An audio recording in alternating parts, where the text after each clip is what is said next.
అందరికీ నమస్తే అండి. అడ్వకేట్ రజనీ గారిది మరొక వీడియో వినిపిస్తాను మీకు.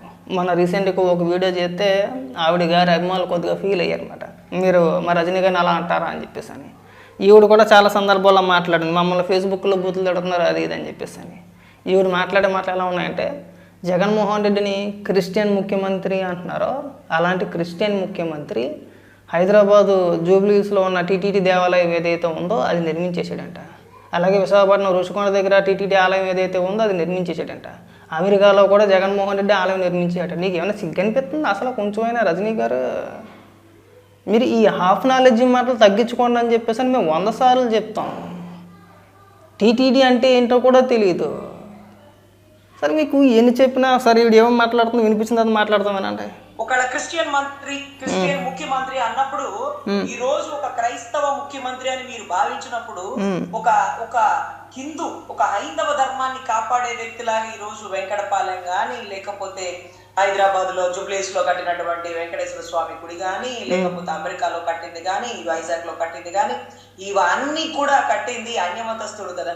మరి అతని కులాలు ఎందుకు? సిగ్గు అనిపించట్లేదండి రజనీ గారు. ఏమన్నంటే ఎడుతారు, మమ్మల్ని అలా అన్నారు, మమ్మల్ని ఎలాగన్నారు అని చెప్పేసి అని. కనీసం బుర్ర ఉండొద్దా? కనీసం తెలివి ఉండొద్దా? ఇవాళ మనం ఏది మాట్లాడినా సరే, వేటి గురించి మాట్లాడినా గూగుల్లో అలా కొడితే అలా వచ్చుద్ది అన్న సమాచారం మీకు తెలియదు. ఎందుకు ఈ హాఫ్ నాలెడ్జ్ మాట్లాడని అడుగుతున్నా. ఒకసారి గూగుల్లోకి వెళ్ళి కొట్టండి.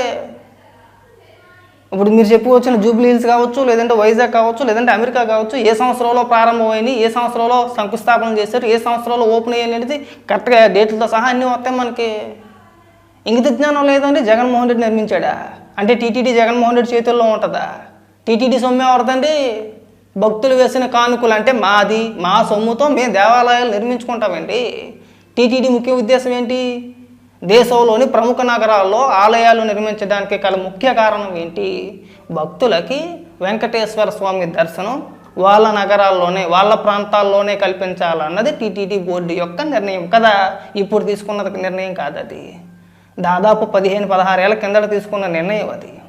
ఆ నిర్ణయం మేరకు రాష్ట్రంలోని ప్రముఖ నగరాల్లో టీటీడీ ఆలయాలు నిర్మిస్తున్నారు. ఇప్పటి నుంచి కాదుగా. జగన్మోహన్ రెడ్డి కట్టేసేటండి క్రీస్తుడు చెప్పులు దేపాలో కొట్టేస్తారని అంటే ఏడుస్తావు మళ్ళీని. కనీసం ఇంగిత జ్ఞానం లేదా? ఇప్పుడు నువ్వు చెప్పుకొచ్చిన అమెరికా, జూబ్లీహిల్స్, రుషికొండ వీటికి సంబంధించి పోనీ నేను చెప్పింది అబద్ధం అనుకోండి, పోనీ నా మాట మీరు నమ్మాల్సిన అవసరం లేదు. మనకి అందరి దగ్గర కూడా ఫోన్లు ఉన్నాయి, టెక్నాలజీ మారింది. చాట్‌జీపీటీని కానీ, గూగుల్ జెమినీని కానీ, ఎందులో అయినా సరే ఈవిడ మాట్లాడిన మాటలు ఉన్నాయి కదా, తీసుకెళ్ళి జూబ్లీహిల్స్లో ఉన్న టీటీడీ దేవాలయం, అలాగే విశాఖపట్నం రుషికొండలో ఉన్న టీటీడీ ఆలయం, అలాగే అమెరికాలో ఒకటి టీటీడీ ఆలయం ఏ సంవత్సరంలో ప్రారంభమైనాయి, ఏ సంవత్సరంలో ప్రారంభమైనాయి ఇంతే అడగండి. ఏమొద్దు, మీరు పెద్దగా కష్టపడాల్సిన అవసరం లేదు. 2 నిమిషాల్లో తెలిపోద్ది. ఈవెన్ హాఫ్ నాలెడ్జ్ అని ఎందుకు అన్నాను ఒకసారి చూపిస్తామనంటే డేట్లతో సహా చెప్తాను నేను. వినేవాడు ఉంటే ఎన్నో చెప్పొద్దక్క, మామూలు భోజనం కాదు. ఇంకా రుద్దుడే, రుద్దుడే మా మీద రుద్దేయండి. ఇంకా ఇదిగో అక్క, నువ్వు చెప్పుకొచ్చిన సోది ఏదైతే చెప్పుకొచ్చావో ఇప్పటి వరకు జగన్మోహన్ రెడ్డికి భజన ఏదైతే చేసుకొచ్చావో సేమ్ మీరు గూగుల్లో అడిగినా కానీ వచ్చింది. ఇదే హైదరాబాదులో ఉన్న గుడి ఏదైతే ఉందో ఆగస్టు 2016 శంకుస్థాపన చేసి మార్చి 2019 మార్చి 13వ తారీఖున ప్రారంభించారు. మార్చి 13 అంటే జనరల్గా ఫిబ్రవరి 10వ తారీఖునే ప్రారంభమైంది. అఫీషియల్గా మార్చి 13, 2019 సంవత్సరంలో ప్రారంభమైంది గుడి. అప్పటికి ఇంకా 2019లో ఎన్నికలు కూడా జరగల. ఎన్నికలు జరిగింది 2019 ఏప్రిల్ 11వ తారీఖు. అప్పటికి ఇంకా జగన్మోహన్ రెడ్డి ముఖ్యమంత్రి అవ్వాలా. ఎవరి హయాంలో ప్రారంభించారండి? నేనేం చంద్రబాబు నాయుడు గారు ప్రారంభించారనో, లేదంటే చంద్రబాబు నాయుడు గారు హయాంలో చేశారని చెప్పి నేను చెప్పను. ఎందుకంటే టీటీడీ అనేది టీటీడీ పాలక మండలి ఏదైతే ఉందో అక్కడ ఎవరి ఆదేశాలు అవసరం లేదు. భక్తుల కానుకలతో నడిచే ఒక బోర్డు అది. మా సొమ్ముతో మేము నిర్మించుకున్న దేవాలయాలు అవన్నీ కూడా. ఇక నువ్వు వచ్చి పిచ్చ మాటలు మాట్లాడితే మిమ్మల్ని ఏమనాలండి అసలు? అలాగే రుషికొండ గురించి మాట్లాడావు కదమ్మా, 2018లో ప్రారంభించారు. అప్పుడు ముఖ్యమంత్రి ఎవరు? ఒక నీ లాజిక్ ప్రకారం నేను చెప్పాలనుకుంటే చంద్రబాబు నాయుడు గారు. ఎప్పుడు ప్రారంభించారు? వాస్తవానికి 2021లో ప్రారంభించాలి. కోవిడ్ కారణంగా కొన్ని అనివార్య కారణాల వల్ల ప్రారంభించలేదు. 2022లో ప్రారంభించారు. ఇంకా అమెరికా అంటున్నావు కదా నువ్వు, అది ఇప్పుడు 2014లో స్టార్ట్ చేశారమ్మా, ఇప్పుడు కాదు. ఎందుకు ఈ హాఫ్ నాలెడ్జ్ మాటలని అడుగుతున్నా. అరే ఏం చెప్పినా ఏమన్నా మేము లాయర్ అండి, నేను కోట్ వేసుకున్నానండి, కోట్ వేసుకుని ఇంట్లో మాట్లాడితే మీరు చెప్పేయండి నిజాలైపోతాయండి. నిజాలైపోతాయా? ఇగో మీరు ఏం అవసరం లేదు, ఇగో డైరెక్ట్గా మనం గూగుల్ని అడిగితే చక్కగా వివరంగా నీట్గా ఇదిగో చాలా నీట్గా చాలా పెద్ద పెద్ద చెప్పుకొచ్చారు, ఇక్కడ వివరంగా చెప్పుకొచ్చారు. ఇవన్నీ మనం తెలుసుకోవాలి కదా. ఒక్కసారి గూగుల్లో కొడితే ఇదిగో పెద్ద డేటా వచ్చింది. ఇదిగో నీట్గా నువ్వు ఎక్కడా కూడా ఏమీ ఇబ్బంది పడవసరం లేదమ్మా. మీరు ఒకసారి కొట్టుకొని చూసుకోండి. ఇంకే ఈసారి నుంచి ఎప్పుడైనా మాట్లాడేటప్పుడు మీకు క్లారిటీ వచ్చింది కదా. ఎన్ని కోట్లు ఖర్చు పెట్టారు, ఏ సంవత్సరంలో ప్రారంభించారు, ఎప్పుడు శంకుస్థాపన చేశారు, ఎప్పుడు ఓపెన్ అయినాయి. ఇప్పుడు నువ్వు చెప్పుకొస్తున్న జూబ్లీ హిల్స్ ఆలయం ఏదైతే ఉందో నేను చెప్పుకొచ్చాను కదా, 2019 మార్చి 13వ తారీఖున ప్రారంభించారు. అప్పటికి ఇంకా ఎన్నికలు జరగలేదు, జగన్మోహన్ రెడ్డి ముఖ్యమంత్రిగా ప్రమాణ స్వీకారం చేయలేదు, కొత్త పాలక మండలిని నియమించలేదు. ఇన్ని వ్యవహారాలు ఉన్నాయి అక్కడ. అవి ఏమీ తెలియకుండా గుడ్డెది చేయలేవు అన్నట్టు వచ్చేస్తాం కదా. మరి మిమ్మల్ని ఏమనాలి ఇప్పుడు? మిమ్మల్ని ఏమనాలండి ఇప్పుడు? ఊరుకోండి, మీరు ఇలాంటి భజన కార్యక్రమాలు చేయమాకండి, వద్దు. పండగ వచ్చినా, శ్రీరామం వచ్చినా, లేదంటే కృష్ణాష్టమి వచ్చినా, శ్రీరామనవమి వచ్చినా, లేదంటే హిందువులకు సంబంధించి ఏదైనా పండగ వస్తే కనీసం గుడికి వెళ్ళకుంటే ఇంట్లోనే గుడి సెట్ వేసేసుకుంటాడు అన్న. అలాంటిది మీరు ఇక్కడికి వచ్చి లేదండి మా అన్న నిర్మించేసాడండి. మరి టీటీడీ ఏం చేస్తుంది?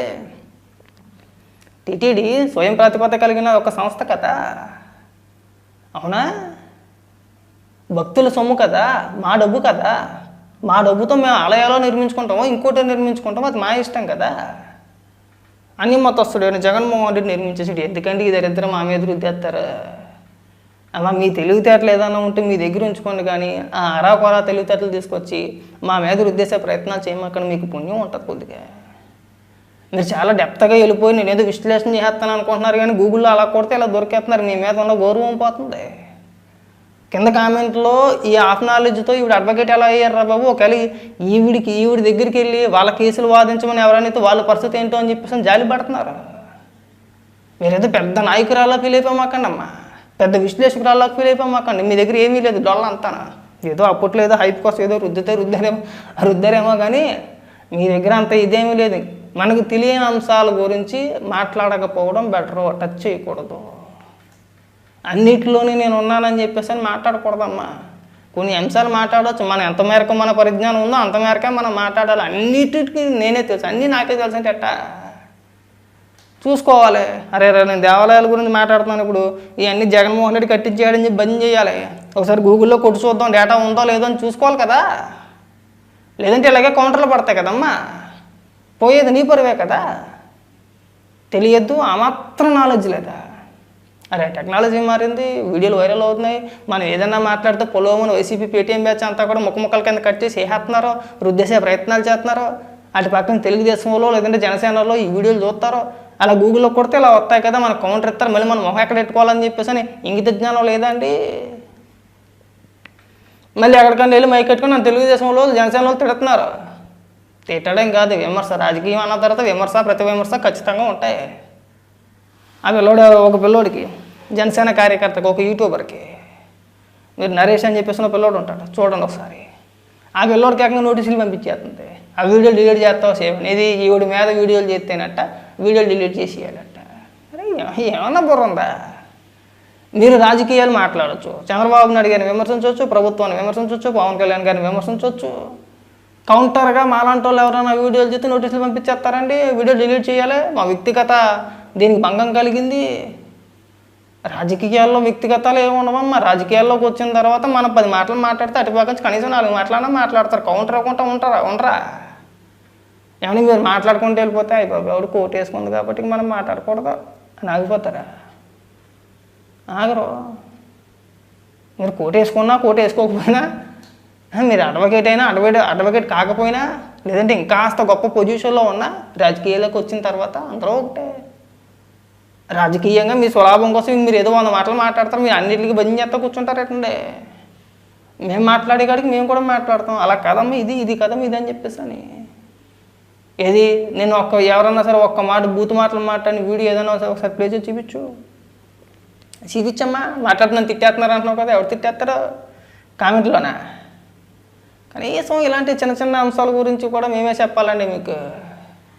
అయ్యి మేమే చెప్పి ఇవి మేమే చెప్పి మీరు చక్కగా పొద్దున్నే ఏ ఛానల్స్ వాళ్ళని పిలిచారని చెప్పేసి రెడీగా కోటేసుకొని కూర్చొని జూమ్ మీటింగ్ రాగానే మనకి లింక్ రాగానే ఓపెన్ అయిపోయి మనకి ఏమీ తెలియకుండా ఆడదట్టంగా ఏది పడితే అది మాట్లాడేటమే.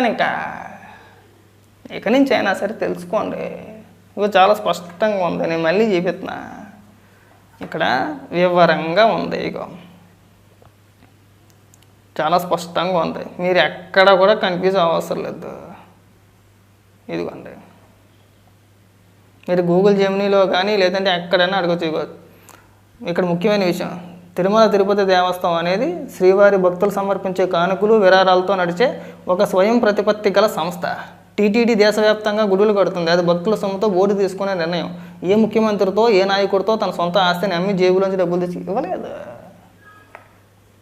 ఇంత పెద్ద డేటా వచ్చింది అంతేలే. ఎవరు మాట్లాడతారులా మన గురించి? అడ్డి గుడ్డి మాట్లాడితే అయిపోయాయి. మీ తెలివితేటలకు నమస్కారం పెట్టేయాలి మీకు. ఇంకెప్పుడు కూడా ఇలాంటి పచ్చి పచ్చి మాటలు మాట్లాడమాకండి.